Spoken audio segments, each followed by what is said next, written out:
Урматтуу ишкерлер, сиздерге чоң трассанын боюна аябай жакын 300 метр аралыктан промзона сатууга коюлуп жатат. Тагыраагы Сокулук районуна караштуу Гавриловка айылында жайгашкан. Өтө сонун локацияда экен. Өндүрүштүк жай. Эң негизгиси бул жер аянты кызыл китептүү, юридикалык жактан 100% таза, анысына жооп, анан жанынан ушул агын суудагы аябай кенен. Көчөлөрү асфальт, эми эски асфальт, өтө сонун локацияда. Азыр түшүндүрүп берем. Жалпы жер аянты 82 сотук промзона, өндүрүштүк багытта, трансформатор бар, өзүнүн жеке менчик, кызыл китептүү, чек аралары тосулган, такталган, өтө сонун локацияда. Азыр четинен бир катар сиздерге көрсөтүп берем.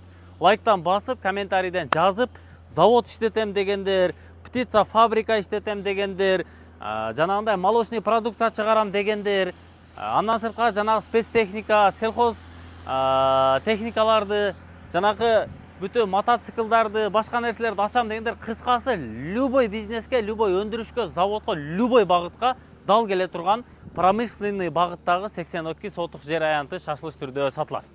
Дарегине келүү үчүн сиздер Бишкек шаарынан чыгасыздар, Сокулук көздөй кире бергенде Маловодныйдын повороту, андан өткөндөн кийин эле сиздер ушул жанагы Газпром заправка бар, Гавриловкага кире беришти. Газпром заправка маңдайында жанагы весовой контроль, фуралардын таразасы. Андан өткөндө эле Гавриловканын ошо биринчи поворотунан оңго жүрүп эле 300 метр жүрөсүздөр. Чоң трасса көрүнүп турат.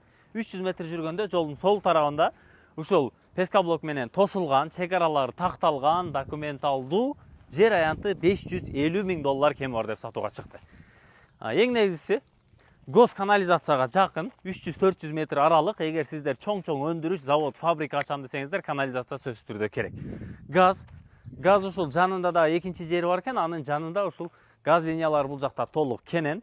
Биз 100 000 сом, 120 000 сом менен тартып киргизип установка кылып аласыздар. Өзүнүн жеке менчик трансформатору бар, кааласаңыздар 20 киловатт, кааласаңыздар 40 киловатт, кыскасы канча электр энергиясы керек болсо, өндүрүшкө сиздерге электр энергиясы жетиштүү болот.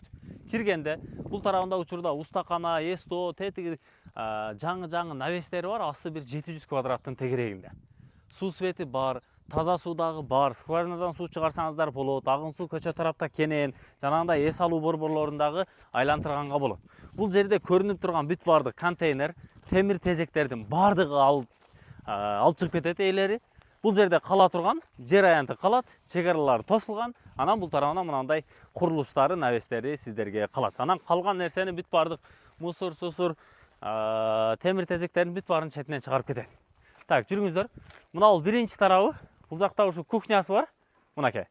Бир бөлмөлүү времянкасы бар. Андан бери жагында караңыздар, четинен түшүндүрүп берем. Бул жакта да 2-3 бөлмө.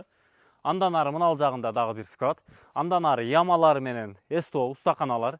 Бул жерге спецтехника оңдогон жай, СТО, унаа оңдоочу жай, өндүрүшкө, завод, фабрикага, кыскасы любой багытка иштеткенге дал келет. Эң негизгиси юристтер менен бүт бардык документтери текшерилген, такталган, кыскасы историясы чиппа чиста да. Любой кезде шыр документин көрсөтөсүздөр, бүттү. Мына, кириңиздер.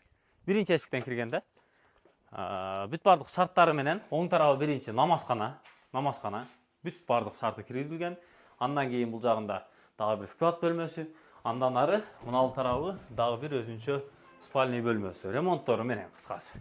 Так, жүрүңүздөр. Андан ары мына асты тептеги стяжка, мына бул тарабы, кааласаңыздар үстүн навес кылып аласыздар. Анан бул жагында чоңураак мындай склады, учурда баягы дөңгөлөк башка нерселер сакталып турат. Караңыздар. Кенен. Так, андан бери бул жер өзү буга чейин жанагындай мотоцентр болгон экен да. Япониядан, Кореядан, Кытайдан келген мотолор сатылчу экен. Ушул жер склад болуп, баягындай база болуп турган экен. Эми булардын бардыгын бул жерден көчүрүп чыгып кетет. Мына бул тарабы бир ямасы менен учурда унаа оңдолуп жатат. Бул жагы бир устакана өзүнчө. Ямалары да бүт баары бетондолгон. Андан бери келгенде мына бул жагында дагы бир устаканасы бар. Мына күлүч бүт бардык инструмент ушул жерде сакталып турат. Электр чубалгалар трансформатордон бери тартылган. Анан дрон кадрлары менен бүт бардык жер аянтыны көрсөтүп койдук. Такталган, тосулган жер аянты. Андан бери мына бул жагы офис. Мына компьютер бүт нерсеси бар ичинде. Офисный помещение. Мына үстү тыныке менен жабылгандагы бүтүн жанагы темир профилдери менен ригилдери ташталып, кыскасы баягы көп жыл кызмат кыла тургандай кылып туруп ремонтун бүтүрүп койгон навестерине. Бул жагын өзүңүздөр ушу каалагандай кылып пайдаланасыздар. Киргенде бул тарапта дагы бир спальный бар. Учурда усталар уктап жатат. Мына бул жагы болсо душ, душовой, кенен душовойдун ичи. Бул жагы даараткана, мына бул жагы болсо туалет, ажатканасы. Кыскасы мындай шарттары дагы каралган. Канализация, суу, свет, газ, трансформатор, бүт бардык коммуникациялар кыскасы доступный нерсе. Ана мына бул жагы аркасына өтсөңүздөр болот. Аркасында бир катар чегараларын сиздерге тактап көрсөтүп коеюн. Мына чегаралар, биягы кенен. Мына 20 катар пескабло курулган. Бийиктиги ушул 4 метр, минимум 4 метр чыгат да. Бийиктиги бир 5,5-6га чейин да. Кыскасы ушундай. Андан бери жүрүңүздөр. Баасын айттым сиздерге. Баасын айтып койдум. Так, мына бул мотоцентр болгон экен буга чейин. Асты тепте стяжка. Мынерин бүт бардыгын сүрүп алып чыгып, кыскасы сиздерге чек чейтип берет. Анан калганын өзүңүздөр каалагандай багытта иштетесиздер. Так, эң негизгиси, эң кыйын болгон багыт бул өндүрүштүк багыт. Уруксат кагаздар бул негизи өндүрүштүк багыт болгон жер. Кыскасы баягы завод, фабрика, өндүрүш, чоң бир бизнес кылам десеңиздер, кыйналбайсыздар да. Тарс документти атыңыздарга оформить этесиздер дагы бүттү. Сразу эле жумушту баштайсыздар. Анткени коммуникациялардын бүт баары бар. Чоң трассанын боюнда, шаарга обеспечение аябай жакын, отдел продажага, маркетингке, кыскасы бүт бардыгына ыңгайлуу да. Транспортный доступность дагы аябай сонун. Анан агын сууну көрдүңүздөр, агын суу дагы кенен. Анан баягы кааласаңыздар артезиан, кааласаңыздар скважинаның суусун чыгарсаңыздар болот. Өйдө тарап ошо чоң жолдон бери бүтүн үстү тыныке менен тосулуп келген. Анан ылдый жагы мынантип көчө тарабы кенен дагы биягы бир аз узкий болот дагы, кайра батыш тарабы дагы кеңейип кетет. Аны азыр четинен көрсөтөм.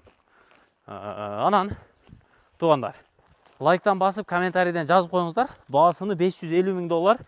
Анан аз мас кеми бар.